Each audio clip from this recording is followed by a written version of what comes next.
Assalamualaikum warahmatullahi wabarakatuh. Perkenalkan, nama saya Andrea Farhan Pratama, NIM 2024230011. Di sini saya akan menjelaskan tentang pemrograman berorientasi objek kelas 3A Informatika.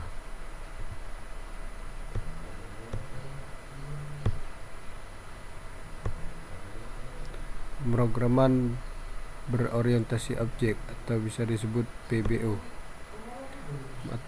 Mata kuliah ini membahas konsep dasar dan penerapan paradigma pemrograman berorientasi objek atau OOP menggunakan bahasa pemrograman C++ atau Java, meliputi kelas, objek, inheritance, polymorphism, encapsulation, dan konsep desain aplikasi berbasis objek. Pengantar pemrograman berorientasi objek. Apa itu objek? Di dunia nyata, hampir semua hal dapat dianggap sebagai objek. Mobil, anjing, orang, departemen, kota, dan lain-lain. Objek-objek ini memiliki status dan perilaku. Misalnya, status seekor anjing adalah warna, ras, dan namanya. Perilaku adalah cara ia menggonggong, berlari, atau mengibaskan ekornya. Objek dalam OOP cukup mirip. Dalam OOP, objek adalah konstruksi perangkat lunak yang mencakup data dan kode untuk memproses data tersebut.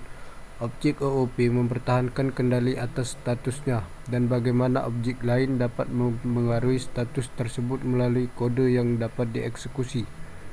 Data menentukan status objek, sedangkan kode yang dapat dieksekusi menentukan perilaku.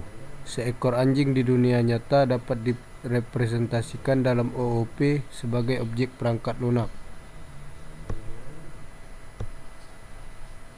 1. Definisi OOP. Paradigma pemrograman yang berfokus pada objek yang memiliki atribut atau data dan metode atau perilaku, di mana cara atau pola berpikir dalam membuat program dengan memusatkan perhatian pada objek sebagai komponen utama. Elemen kunci. 1. Objek. Representasi nyata atau konsep abstrak dalam dunia nyata, misalnya mahasiswa, mobil, buku.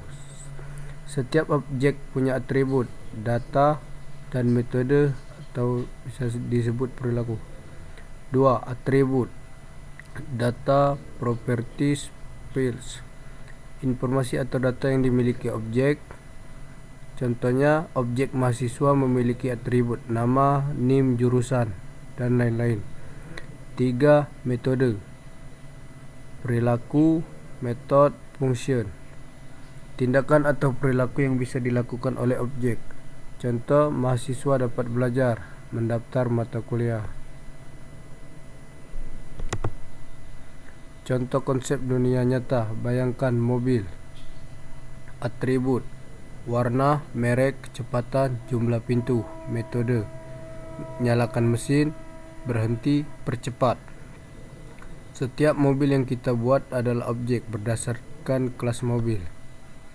Kesimpulan, OOP meniru cara kita memahami dunia nyata. Objek saling berinteraksi.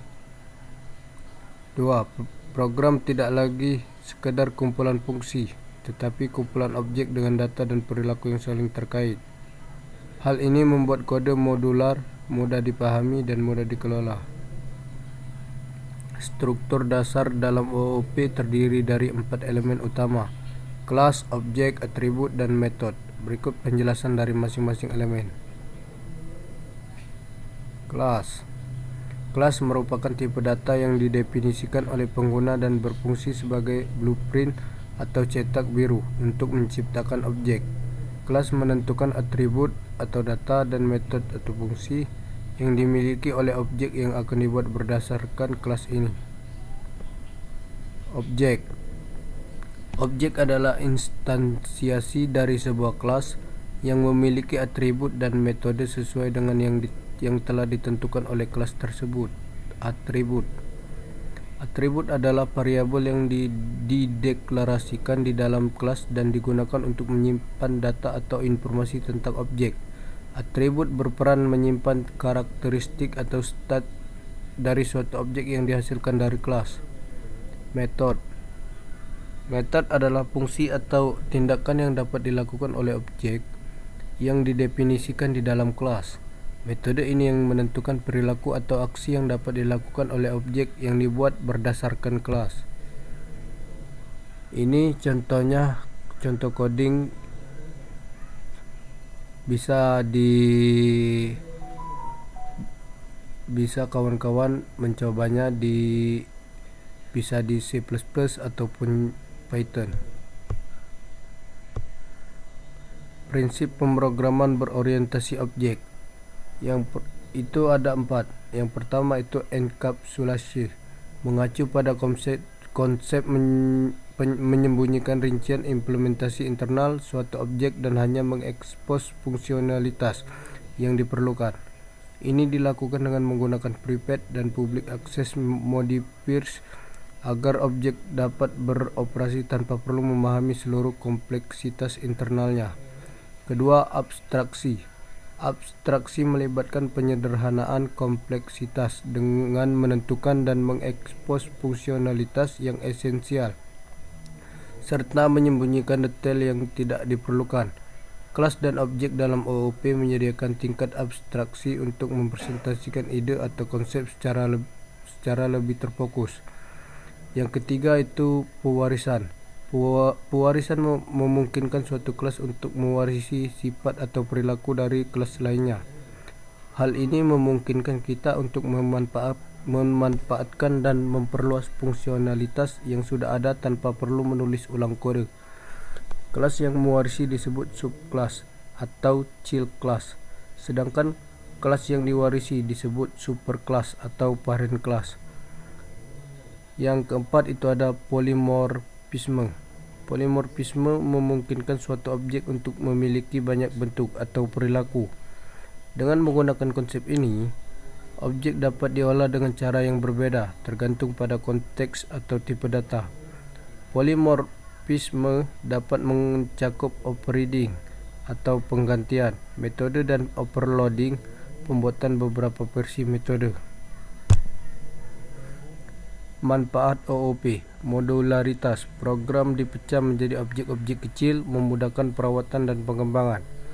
Reusability, kode dapat digunakan kembali melalui inheritance dan class library. Maintainability, perubahan dapat dilakukan lebih mudah karena modular. Scalability, cocok untuk proyek besar dan kompleks. Kemudahan kolaborasi, tim dapat bekerja pada kelas atau objek yang berbeda tanpa konflik besar. Itulah penjelasan singkat dari saya. Saya akhiri. Wassalamualaikum warahmatullahi wabarakatuh.